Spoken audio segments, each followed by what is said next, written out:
앞으로 하루 2번 한국 특집 방송을 방영합니다. 잔말 말고 그냥 보고 따라하세요. 2달간 이어지는 삼성의 파업에 따라 인도 경제가 줄도산할 위기에 처하자 모디 총리 역시 거센 비난을 피하지 못하고 있는 상황인데요. 최근 모디 총리가 한국을 놓치면 안 된다며 전 국민에게 강제로 삼성 특집 방송까지 내보내며 여론을 혼내고 있는 상황입니다. 이에 인도 출신 기업가들은 이제껏 어영부영하다 너무 늦은 거 아니냐는 일침을 놓으면서도 모디 총리가 금방 나서지 못한 데는 출생의 한계가 있기 때문 아니겠냐며 날카로운 비판을 하고 있는데요. 이번 삼성 사태에 따라 부도의 위기에 처했다가 한국 기업과의 계약으로 또 다른 기회를 만들어낸 인도의 한 기업 총수에 대한 이야기가 인도 내에 크게 화제가 되고 있습니다. 다른 인도 기업가들 역시 이 사례를 따라야 한다며 사내 커뮤니티에 해당 글을 게시하고 있는데요. 해당 내용을 입수해 번역해서 안내드립니다. 저는 인도 뭄바이에서 살고 있는 아디티라고 합니다. 브라만 계급 출신으로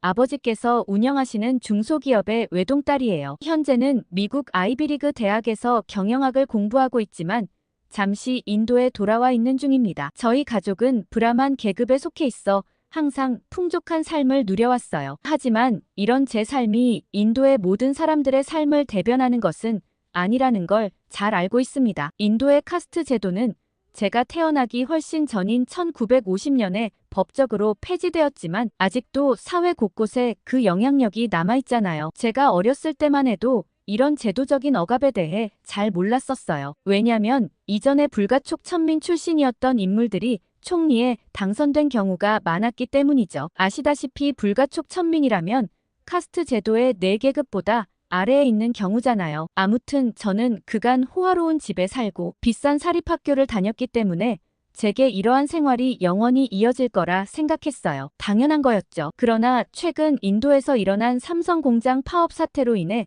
저희 가족도 예상치 못한 위기를 맞게 되었어요. 처음 뉴스에서 이 소식을 접했을 때만 해도 저는 그리 심각하게 여기지 않았습니다. 솔직히 말씀드리면 하층민들의 이야기에 귀 기울일 필요가 없다고 생각했죠. 그러나 상황은 제가 예상했던 것과는 전혀 다른 방향으로 흘러갔어요. 모디 총리가 이 사태를 제대로 다루지 못하면서 문제가 점점 커져갔습니다. 아빠를 비롯한 고위계층 기업가들은 모디 총리가 최하층 계급 출신이라 문제가 커진 거라고 했어요. 아무래도 인도 인구의 50%에 달하는 최하층민들의 표를 의식했다며 한숨을 쉬셨죠. 그래서인지 모디 총리가 우물쭈물하는 사이 시위의 규모가 점점 커져갔고 예상치 못한 상황들이 연이어 발생하기 시작했습니다. 처음에는 시위대를 모두 구속하고 새로운 직원들을 고용하면 문제가 해결될 거라고 생각했어요. 제 생각에는 그들이 누리고 있는 모든 것이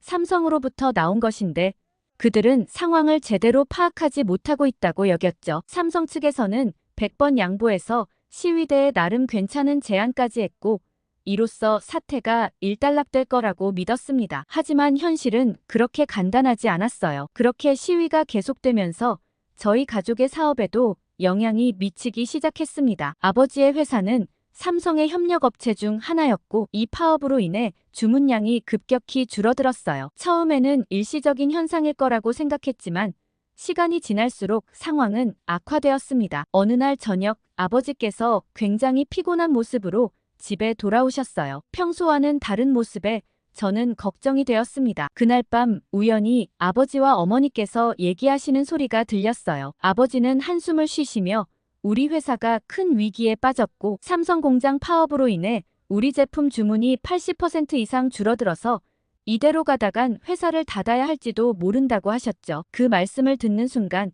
저는 큰 충격을 받았어요. 항상 풍족하고 안정적인 삶을 살아왔던 저희 가족에게 이런 위기가 올 거라고는 상상도 못했거든요. 그제서야 저는 이 파업 사태가 얼마나 심각한지 깨달았습니다. 게다가 뉴스에서는 연일 충격적인 보도를 내보내고 있었습니다. 노동자들이 비인간적인 대우를 받고 있다거나 심지어 제품을 제대로 만들지 못하면 폭행을 당한다는 등의 끔찍한 이야기들이 쏟아져 나왔어요. 처음에는 저도 이런 뉴스를 보며 큰 충격을 받았습니다. 어떻게 21세기에 이런 일이 일어날 수 있는지 믿기 힘들었죠. 정말 삼성이 뭔가 잘못한 게 아닐까 싶었습니다. 하지만 아버지를 통해 들은 현장 노동자들의 이야기는 뉴스와는 조금 달랐어요. 아버지께서는 삼성 공장과 거래하는 협력업체를 운영하고 계셔서 실제 현장에서 일하는 노동자들과 자주 대화를 나누셨습니다. 아버지의 말씀에 따르면 대부분의 노동자들은 삼성에서의 근무 환경이 다른 회사들에 비해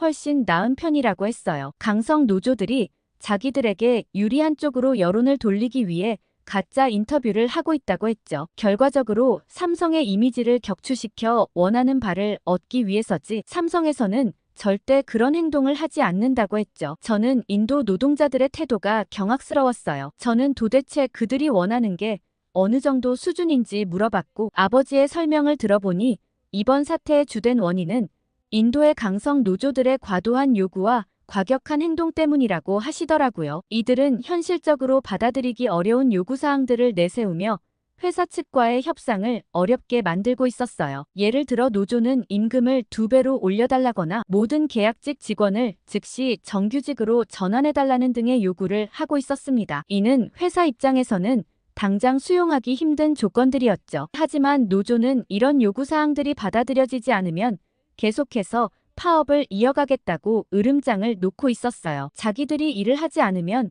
삼성은 망하는 거 아니냐는 입장이래요. 그런데 아빠의 말씀에 따르면 지금 더 큰 문제는 이런 강성 노조의 행동으로 인해 무고한 시민들이 피해를 보고 있다는 점이었어요. 파업이 장기화되면서 삼성 공장 주변의 상권이 큰 타격을 입고 있었죠. 식당이나 카페 같은 공장 근처의 소상공인들은 매출이 급감해 폐업 위기에 처해 있었어요. 인터넷에는 이런 소상공인들의 안타까운 사연들이 속속 올라오고 있었습니다. 한 식당 주인은 삼성 직원들이 주 고객이었는데 파업 이후로 손님이 뚝 끊겼다며 이대로 가다간 문을 닫아야 할 것 같다고 호소했죠. 또 다른 가게 주인은 삼성 공장이 문을 닫고 떠나면 이 동네는 완전히 죽어버릴 거라며 제발 빨리 협상이 타결되길 바란다고 말했어요. 그러나 아빠는 이런 소상공인뿐 아니라 아빠 같은 기업들도 문제가 생길 거라고 얘기하셨어요. 그때 문득 아빠가 엄마와 나누셨던 얘기가 떠올랐죠. 아빠는 인도의 경제 상황을 고려했을 때 삼성과 같은 대기업들의 투자는 매우 중요하다고 했어요. 만약 이번 사태로 인해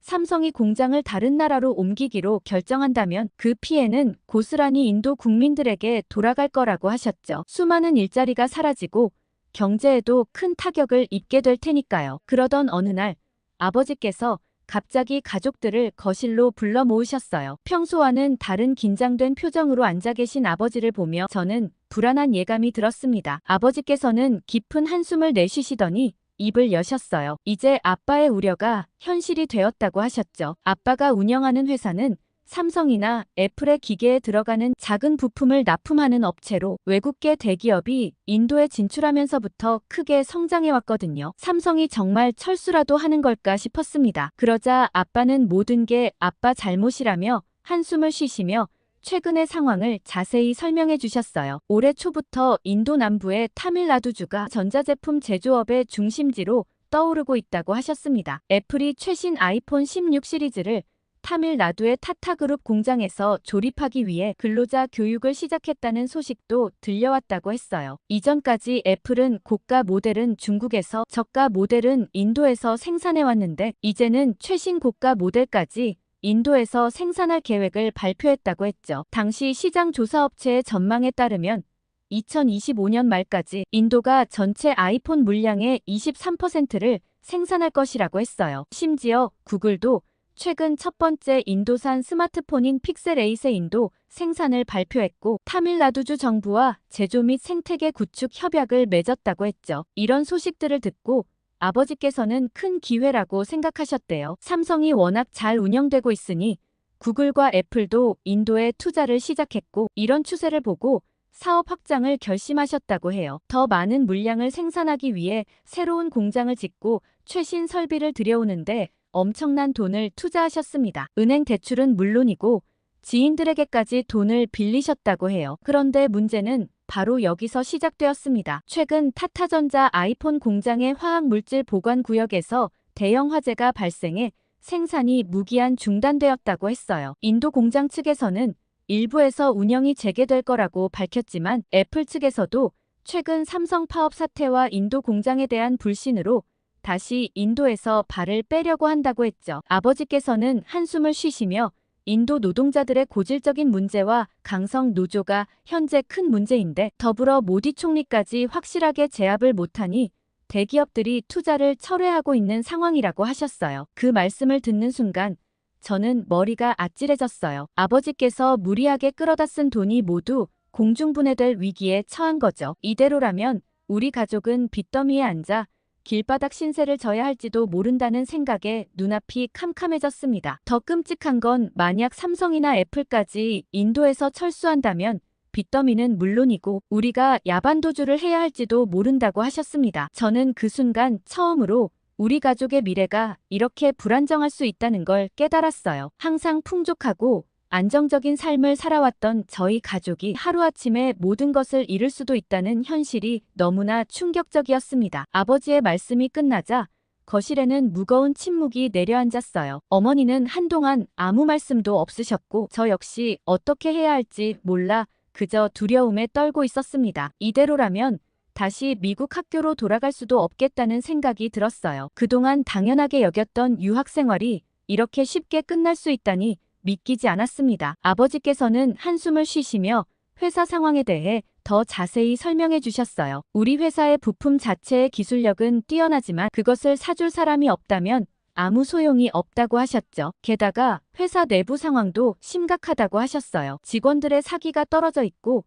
일부는 회사의 위기 상황을 감지하고 이직을 준비하고 있다는 소식도 들려온다고 했습니다. 아버지께서는 힘없는 목소리로 지금 우리에게 남은 시간은 3개월 뿐이고 3개월 후면 대금을 납부해야 하는데 이대로라면 도저히 불가능할 것 같다고 하셨죠. 그렇지만 3개월 동안 손 놓고 있을 순 없다며 아버지께서는 내일 삼성 공장에 가서 관계자의 말을 직접 들어보겠다고 하셨습니다. 혹시라도 상황이 호전될 가능성이 있는지 아니면 정말로 모든 게 끝난 건지 확실히 알아봐야 한다고 하셨죠. 그 말씀을 듣자마자 저도 같이 가겠다고 했어요. 아버지께서는 잠시 망설이셨지만 제 진지한 표정을 보시고는 알겠다고 하셨죠. 그날 밤 저는 잠들기 전까지 계속 고민했어요. 어떻게 하면 아버지께 도움이 될 수 있을지, 무엇을 해야 이 위기를 극복할 수 있을지 머리를 싸매고 생각했죠. 비록 경험은 없지만 대학에서 배운 지식이라도 활용할 수 있지 않을까 하는 생각이 들었습니다. 다음 날 아침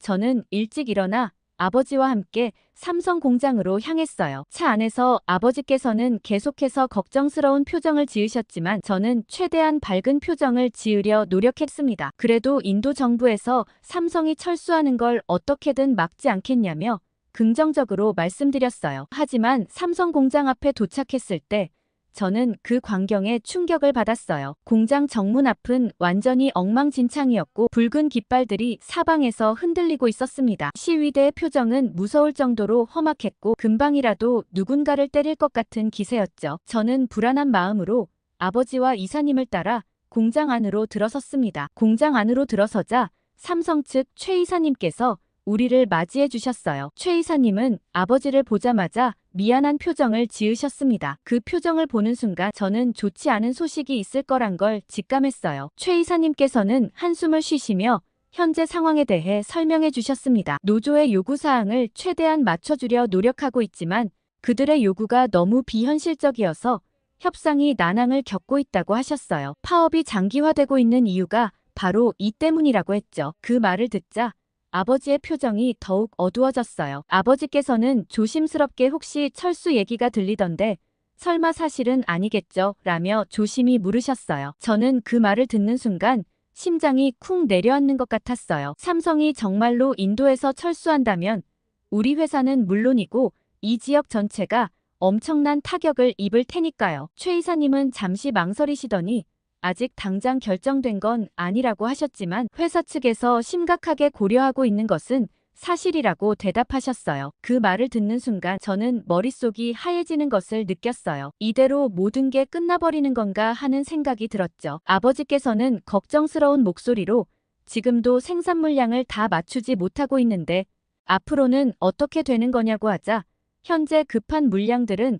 삼성의 다른 공장들에서 납기를 맞추고 있다고 하시며 인도 정부와도 지속적으로 협의를 진행하고 있다고 하셨어요. 그렇지만 조만간 삼성 측에서는 인도에서의 생산량을 대폭 줄이기로 결정했다고 해요. 최근의 파업 사태와 인프라 문제로 인해 리스크가 너무 크다는 판단이었죠. 관계자의 말을 듣는 동안 아버지의 표정이 점점 어두워지는 것을 보며 저는 가슴이 아팠어요. 최 이사님은 정부 측의 제재로 아마도 시위대가 곧 강제 해산될 것 같지만 인도에 계속 남을 거라는 얘기는 못 드린다고 하셨죠. 그러면서 최 이사님은 아버지를 향해 조금은 위로하는 듯한 말씀을 해주셨어요. 만약 공장을 다른 곳으로 옮기게 되더라도 삼성 측에서는 기존 거래하던 업체들의 부품 발주는 최대한 이어나갈 수 있도록 해보자고 했다고 하셨어요. 그건 정말 다행이었지만 아버지는 여전히 굳은 표정을 하셨죠. 사실 우리에게 가장 좋은 건 삼성이 철수하지 않는 거니까요. 아무리 다른 곳에서 발주를 받는다 해도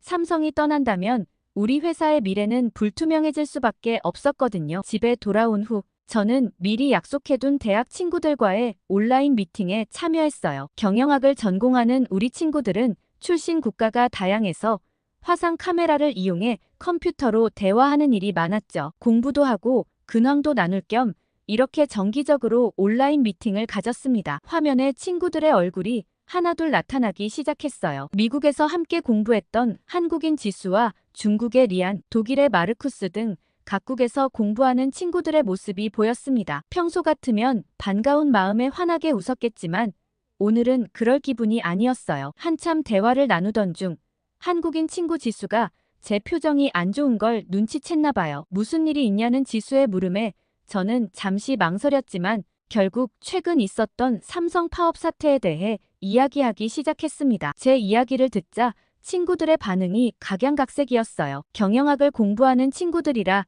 그런지 이미 이 사태에 대해 알고 있는 친구들도 있었고 처음 듣는 친구들도 있었죠. 특히 마르쿠스는 삼성의 입장에서 공장 철수가 장기적으로 봤을 때 더 나은 선택일 수 있다는 의견을 내놓았어요. 글로벌 기업 입장에서는 리스크 관리가 중요한데 인도의 노사 갈등이 심각한 수준이라면 다른 지역으로 생산 기지를 옮기는 게 더 합리적이라고 했죠. 마르쿠스의 말에 대부분 친구들이 동의했지만 저는 마음이 더 무거워졌어요. 그러다 대화 주제가 자연스럽게 삼성이 공장을 옮긴다면 어디로 갈지에 대한 이야기로 넘어갔습니다. 그때 중국 친구 리안이 갑자기 눈을 반짝이며 말했어요. 삼성이 중국으로 오면 좋겠다고 했죠. 물론 삼성이 중국 기업들에 비하면 구멍가게 수준이긴 하지만 중국에서 만들면 품질이 좋아질 거라며 윈윈이라고 했죠. 리안의 말에 저는 깜짝 놀랐어요. 삼성을 구멍가게 수준이라고 표현한 것도 충격이었지만 중국에 가면 품질이 좋아진다는 말은 더 이해하기 어려웠죠. 리안은 계속해서 요새 샤오미 제품 수준이 엄청 높아진 거 알지 않냐며 중국 제품은 싸면서도 경쟁력 있는 제품을 만든다고 했죠. 그렇기 때문에 삼성이 중국에 오면 배울 게 많다는 얘기를 했어요. 리안의 말에 지수가 곧바로 반박했어요. 경영학을 공부하는 학생이면서 중국의 노동법을 모르는 거 아니냐고 했죠. 중국은 노동법 때문에 외국 기업들이 함부로 들어갈 수 없는 데다가 중국은 내수 시장만 활발하고 외국 기업에 대해 배타적인 정책을 취하고 있기 때문에 삼성이 중국에 들어가는 바보 같은 선택은 하지 않을 거라고 했죠. 지수의 말에 리안은 잠시 말문이 막혔고 분위기가 싸해졌어요. 그때 독일의 마르쿠스가 끼어들었죠. 삼성은 아마 동남아시아 쪽으로 가는 게 최선이지 않을까 싶다고 했어요. 베트남이나 인도네시아 같은 곳을 가면 노동력도 저렴하고 정부의 전폭적인 지원이 있을 거라고 예상했죠. 친구들과 이야기를 나누면서 저는 점점 더 삼성의 철수 가능성에 대해 깊이 생각하게 되었어요. 이제는 정말 떠날지도 모르겠다는 생각이 들었죠. 친구들과의 온라인 미팅을 마치고 컴퓨터를 끄려는 찰나 갑자기 지수에게서 개인 메시지가 왔어요. 지수는 아빠 회사에서 만드는 제품이 구체적으로 무엇인지 물어봤습니다. 저는 의아한 마음에 왜 그러냐고 물었죠. 지수는 잠시 고민하더니 흥미로운 제안을 했어요. 한국에는 삼성 말고도 로봇으로 유명한 기업들이나 방산업체들이 많은데 그곳에 납품할 수 있는 방법이 있지 않을까 하는 생각이 든다고 했죠. 아빠 회사에서 만드는 제품이나 이미 발주한 재료들로 만들 수 있는 제품들을 연구해보고 수출 경로를 다양화하면 어떨지 제안했어요. 저는 지수의 아이디어에 깜짝 놀랐습니다. 어떻게 그런 생각을 할 수 있는지 정말 대단하다고 칭찬했어요. 그리고 곧바로 아빠 회사에서 만드는 제품들과 발주한 재료들에 대해 자세히 설명해 주었죠. 지수는 제 설명을 듣고 나서 잘하면 가능성이 있겠다며 컨택할 수 있는 공장들을 리스트업 해보겠다고 했어요. 저는 기대감에 부풀어 지수의 답변을 기다렸습니다. 다음 날 아침, 지수에게서 받은 기업 리스트는 정말 방대했어요. 이미 유명한 대기업들 외에도 한국에는 어마어마하게 많은 중소기업들이 있더라고요. 저는 놀라움을 감추지 못하고 지수에게 물었어요. 이 모든 기업들이 정말로 우리 제품을 부품으로 사용할 수 있는 건지 확인했죠. 지수는 자신 있게 대답했어요. 협의해보면 충분히 가능성이 있을 거라고 했죠. 물론 물류 비용은 어느 정도 감안해야 하겠지만 아빠가 주문한 제품을 전량 폐기하는 것보다는 손해보지 않는 선에서 최대한 팔아보는 게 낫지 않겠냐고 제안했어요. 지수의 말을 듣고 보니 정말 그런 것 같았어요. 지금까지 우리는 한국의 몇몇 기업밖에 몰랐는데 한국에는 이렇게 다양한 기업들이 경쟁력을 갖추고 있고 그들과도 거래할 수 있다는 사실이 희망적이었어요. 지수는 더 나아가 아빠와 회사 관계자들과 한번 미팅을 해보고 싶다고 했고 저는 아빠께 이 상황을 설명드리고 미팅을 제안해보기로 했어요. 그날 저녁 저는 용기를 내어 아빠께 지수의 제안을 말씀드렸습니다. 처음에 아빠는 의아해하셨지만 제가 받은 기업 리스트를 보시고는 눈이 커지셨어요. 아버지께서는 이런 방향은 생각지도 못했다고 하시면서 어느 정도 손해를 보더라도 물량을 넘기는 게 당연히 낫다고 하셨습니다. 한국에서 물건을 사주기만 한다면 큰 고비는 넘길 수 있을 거라고 설명하셨죠. 게다가 아빠도 이렇게 많은 한국 기업들이 있는지 몰랐다고 하셨어요. 아빠는 지금 뭐라도 해봐야 하지 않겠냐며 지수와의 미팅을 빨리 잡아달라고 하셨습니다. 저는 너무 기뻐서 얼른 지수에게 연락했어요. 며칠 후 우리는 화상으로 미팅을 가졌고 아빠와 회사의 주요 임원들 그리고 지수가 함께 참석했어요. 지수는 정말 프로페셔널한 모습으로 프레젠테이션을 진행했죠. 우리 회사의 제품이 어떤 한국 기업들에 납품될 수 있는지 그리고 그 과정에서 어떤 절차가 필요한지 상세히 설명해 주었어요. 지수의 발표를 들으면서 저는 정말 놀라웠어요. 어떻게 이렇게 짧은 시간 동안 그렇게 깊이 있는 연구를 할 수 있었는지 감탄했죠. 지수는 우리 회사 제품에 대해 상세히 분석하고 주문한 재료들을 응용할 방법까지 설명했어요. 그리고 한국의 여러 기업들을 소개하며 우리가 가진 재료들을 재가공하면 이 기업들의 다양한 방식으로 납품할 수 있을 거라고 설명했습니다. 지수는 비용적인 측면은 아직 정확히 계산해보지 않았지만 적어도 손해는 보지 않을 것 같다고 자신 있게 말했어요. 이 말을 듣자 아버지를 비롯한 회사 팀원들 모두가 놀라움을 감추지 못했습니다. 아무리 명문대 학생이라도 이 정도의 아이디어와 추진력을 가지고 있다는 게 정말 믿기 어렵다고 하셨죠. 아버지께서는 즉시 행동에 옮기셨어요. 직원들에게 지수가 보내준 업체들의 연락을 돌려 최대한 빨리 미팅을 주선하라고 지시하셨죠. 다행히도 몇몇 기업에서 긍정적인 반응을 보내왔고 우리는 그 길로 바로 한국행 비행기를 예약했습니다. 비행기에 오르면서 저는 이 여정이 우리 가족과 회사에 얼마나 중요한지 다시 한번 실감했어요. 아버지와 영업팀 직원들, 회사 소속 통역 직원, 그리고 저까지 모두 한국으로 향하는 비행기에 올랐죠. 비행기 안에서 아버지께서는 계속 걱정스러운 표정을 지으셨어요. 아버지께서는 하나라도 성사되기만 하면 정말 다행이라며 한국 기업에서 우리 제품을 좋게 봐줬으면 좋겠다고 말씀하셨죠. 아버지의 간절한 마음이 느껴져 저는 아버지의 손을 꼭 잡았어요. 이 순간 저는 이 일이 단순히 우리 가족의 문제가 아니라는 걸 깨달았어요. 우리 회사에 다니는 수많은 직원들의 생계도 함께 달려있는 일이었죠. 그 생각을 하니 어깨가 무거워지는 것 같았어요. 한국 공항에 도착하자 지수가 마중 나와 있는 모습을 보고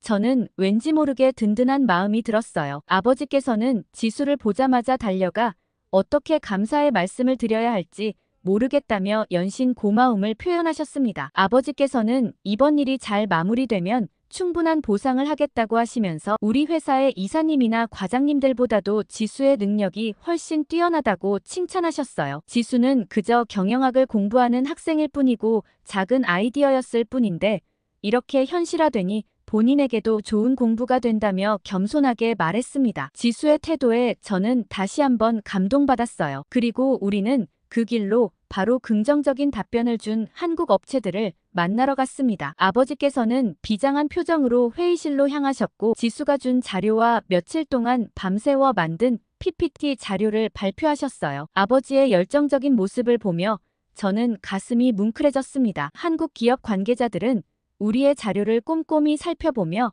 여러 가지 질문을 던졌어요. 통역 직원이 중간중간 번역에 실수를 할 때마다 지수가 곧바로 수정해주는 모습이 인상적이었습니다. 지수의 뛰어난 언어 능력과 전문성에 한국 기업 관계자들도 놀란 눈치였어요. 그렇게 하루 종일 미팅을 이어갔고 저녁이 되어서야 우리는 호텔로 돌아왔습니다. 아버지와 저는 지수에게 이렇게 시간을 내주어 정말 고맙다고 연신 감사 인사를 했어요. 지수는 웃으면서 당연히 해야 할 일을 했을 뿐이라고 말했지만 친구가 위기 상황에 빠졌을 때 발벗고 나서줄 수 있는 사람은 정말 드물다고 생각하거든요. 심지어 한국에서의 일정 내내 지수는 우리와 함께 모든 미팅에 참석해 주었어요. 덕분에 우리는 언어의 장벽 없이 한국 기업들과 원활한 소통을 할 수 있었죠. 몇몇 기업에서는 우리의 제안을 긍정적으로 검토해보겠다는 답변을 받았고 그때마다 아버지의 얼굴에는 희망의 빛이 어렸습니다. 마지막 날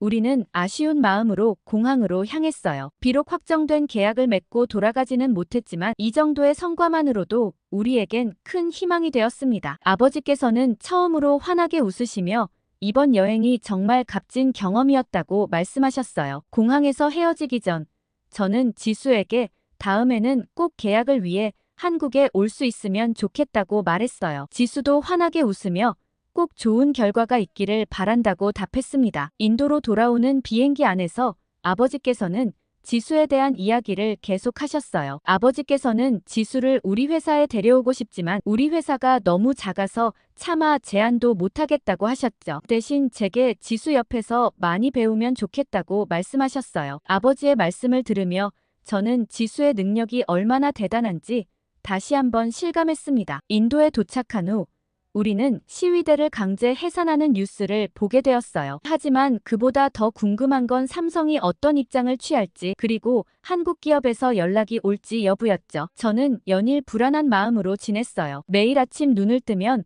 혹시 좋은 소식이 있을까 기대했지만 그런 날은 오지 않았습니다. 한국에서 돌아온 지 딱 일주일이 되던 날이었어요. 아버지께서는 아직도 연락이 없으면 아마 계약이 불발된 것 같다며 낙담하고 계셨죠. 저는 아버지의 실망한 모습을 보며 마음이 아팠어요. 그동안 얼마나 힘들고 불안하셨을지 생각하니 눈물이 날 것 같았습니다. 그런데 바로 그때 기적 같은 일이 일어났어요. 회사 이사님께서 아버지께 급히 전화를 하셨습니다. 아버지께서는 전화를 받으시고는 깜짝 놀란 표정을 지으셨어요. 저는 불안한 마음에 아버지 곁에서 초조하게 기다렸죠. 전화를 끊으신 아버지께서는 믿을 수 없다는 듯 몇 번이나 고개를 저으셨어요. 그러더니 저를 보며 말씀하셨죠. 한국 기업에서 계약을 원한다고 연락이 왔다고요. 세부 조건만 조율하면 계약이 성사될 것 같다고 하셨어요. 그 말씀을 듣는 순간 저는 너무 기뻐서 어쩔 줄 몰랐어요. 아버지께서는 우리 이제 살았다라고 하시며 눈물을 글썽이셨습니다. 한 번도 힘든 모습을 보인 적 없던 아버지셨는데 그 모습을 보니 그동안 얼마나 마음고생이 심하셨는지 새삼 느낄 수 있었어요. 아버지께서는 곧바로 이사님께 전화를 걸어 한국 기업의 요구 조건을 모두 맞춰주라고 지시하셨어요. 연락이 온 것만 해도 정말 다행이라며 계약 성사를 위해 최선을 다해달라고 당부하셨죠. 저는 곧바로 지수에게 전화를 걸었어요. 지수의 도움으로 우리가 계약을 따냈다고 정말 고맙다고 전했죠. 지수는 기쁜 목소리로 축하한다고 말해주었어요. 저는 지수의 목소리를 들으며 이 모든 것이 꿈만 같았습니다. 며칠 후 우리는 계약을 위해 다시 한국으로 떠날 예정이에요. 이번에는 좀 더 마음 편히 갈 수 있을 것 같아요. 계약도 하고 한국 여행도 하루 이틀 정도 할 수 있을 거라는 생각에 설렘이 가득합니다. 인도의 여러 기업들이 지금 삼성 파업으로 인한 위기 상황을 겪고 있을 텐데 한국에는 기회가 무궁무진하게 많다는 걸 알려드리고 싶어요. 오늘 아디티 씨의 사연 어떻게 들으셨나요? 파업에 극적으로 타결하게 되면 이제 삼성에서 완전 우위를 점하게 될 거라고 보는데요. 대학생임에도 불구하고 어느 경영인 못지않은 역할을 해낸 한국 학생 지수도 정말 대단하다는 생각이 듭니다. 이런 친구들이 우리 기업의 미래를 많이 이끌어주면 좋겠네요. 이번 사태에 대해 댓글 많이 달아주시고 구독과 좋아요 꾹 눌러주세요. 감동 필름이었습니다.